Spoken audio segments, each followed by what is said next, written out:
Hello, everyone. Welcome to Cracking Addiction. My name is Dr. Ferghal Armstrong, and today we're going to change the format a little bit. It's just going to be me talking to you. And we're doing this because we've been asked to talk about what is the kind of the science underpinning addiction, what actually happens to the brain. So I thought I'd take this opportunity to go through some of the underlying neuroscience and physiology about actually what's happening with addiction.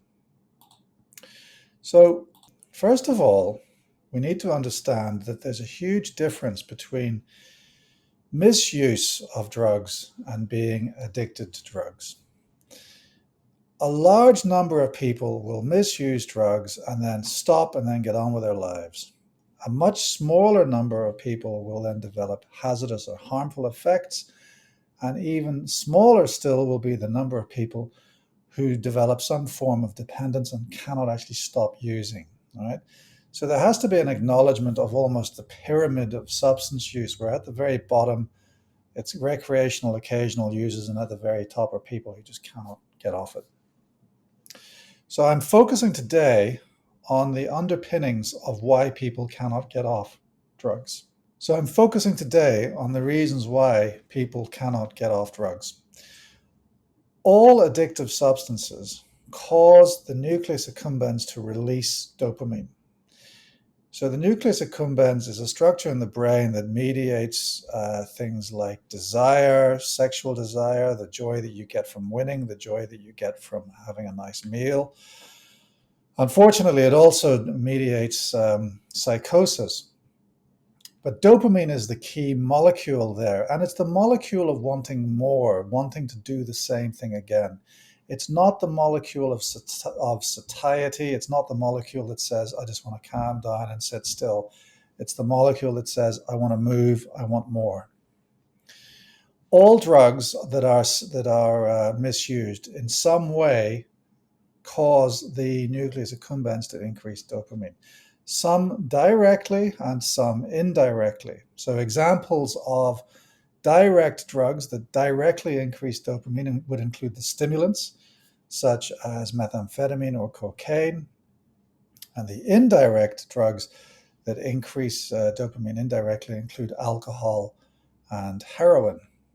So given that there is a pyramid in terms of of how people are affected by substances, it's important to understand that there is a vulnerability to addiction.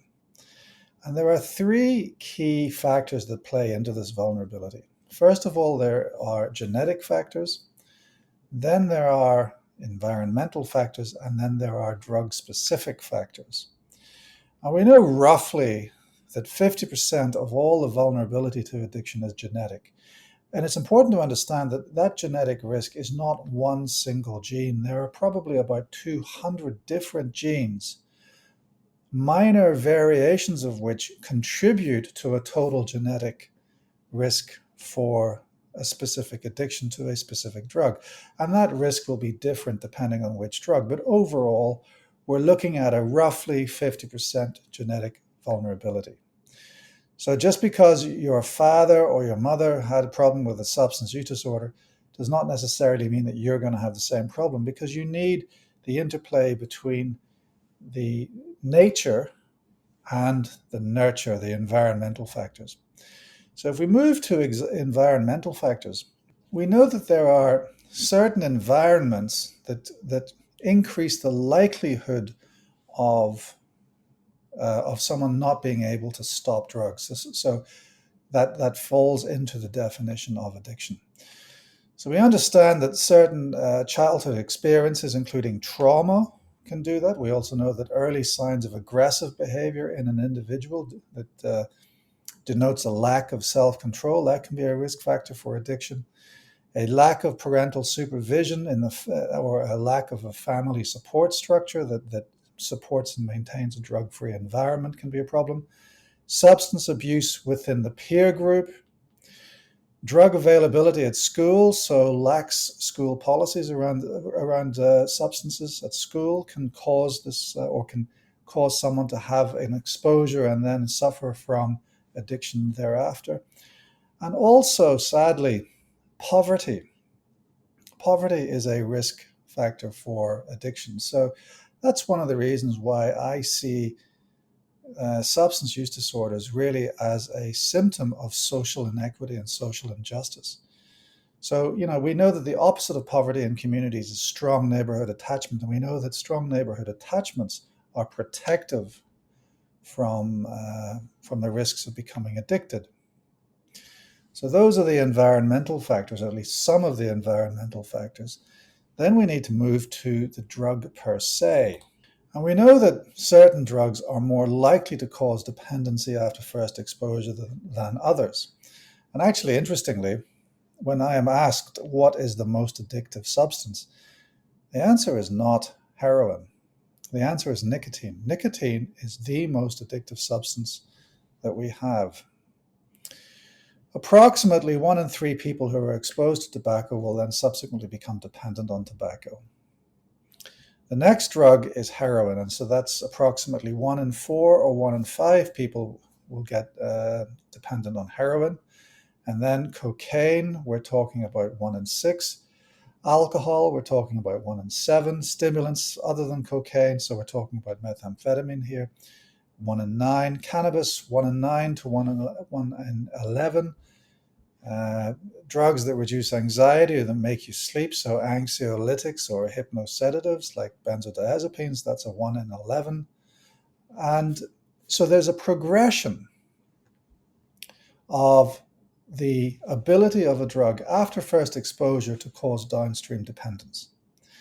So just to recap, those are the 3 key underpinning ideas that actually tell you what you need to think about when you're thinking about the question, why does addiction occur?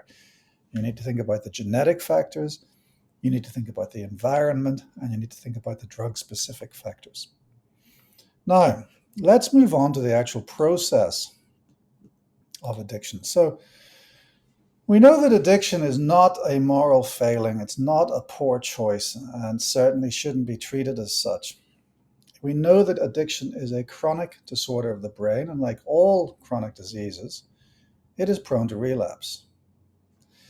So we also know that there are certain parts of the brain that are specifically affected by addiction. And there's a kind of a 3-phase way of looking at the process of addiction and which parts of the brain are affected by addiction. So we've got 3 phases, and they are binging, and then we've got the withdrawal phase, and then we've got the lack of control phase. And we know that binging or liking of drugs, that happens in a structure called the basal ganglia. We know that the withdrawal phase, when people feel really absolutely awful, that's mediated by a structure in the brain called the extended amygdala, and in particular within that, the habenulus, it's the habenula, which is really the nucleus that makes you feel awful. It's the misery nucleus. And then we know that in the prefrontal cortex, if you've got an exposure to addictive substances, you've got preoccupation, craving, and anticipation, and you've also got poor decision making. And so that's found in the prefrontal cortex. So here we have 3 phases: binging, withdrawal, and poor decision making and craving, and they've each got their own seat in the brain, not the soul. So addiction is not a religious issue. It's in the brain. It's a chronic disease of the brain. So specifically, if you look at this in more detail, the neuroadaptation of liking, drug liking, binging. So again, this is all about an increase in dopamine in the nucleus accumbens, which is related to the basal ganglia. This allows us to feel not only the pleasure of the drug, but also more perfidiously the pleasure of even thinking about the drug. So we're also talking here about cue-based anticipatory dopamine rushes as well.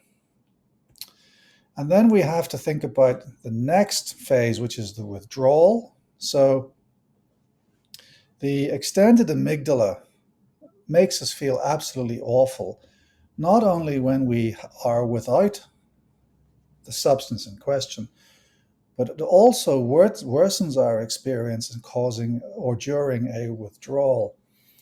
And it's not uncommon for patients to say that they used to start off their journey into addiction with enjoying the drug, with binging on it. It was fun. And then over time, they need to start using the drug to prevent the withdrawals. And so there's this kind of reward. So initially it's a positive reward, so it's fun. And then that reward to that stimulus then becomes a negative reward in the sense that continued drug use removes the withdrawal symptoms. And almost, it's a bit like the difference between impulsivity and compulsivity. So we have got impulsive use followed by compulsive use. And I would actually argue that compulsive use really is a mark of dependence. And then we have finally the prefrontal cortex. So we know that chronic substance use exposure can actually make changes in the brain that reduce our ability to think straight. And as Oscar Wilde said, I can reduce anything but temptation. So in that situation, we make poor choices. We're not able to meet our role obligations, and therefore our relationships suffer. And these are two key symptoms that are required as part of the DSM-5 diagnostic criteria for substance use disorder. So hopefully in this vignette, I've explained why we have addiction. It's an increase in dopamine in the nucleus accumbens. I've explained the risk factors for addiction, i.e. we've got genetics, we've got the environment, and we've got the drug itself. And now I have explained the actual physiology of binging, withdrawal, and poor decision-making as it applies to various parts of the brain. I hope you've enjoyed, and I look forward to chatting with you again very soon. My name is Dr. Ferghal Armstrong, and this has been Cracking Addiction.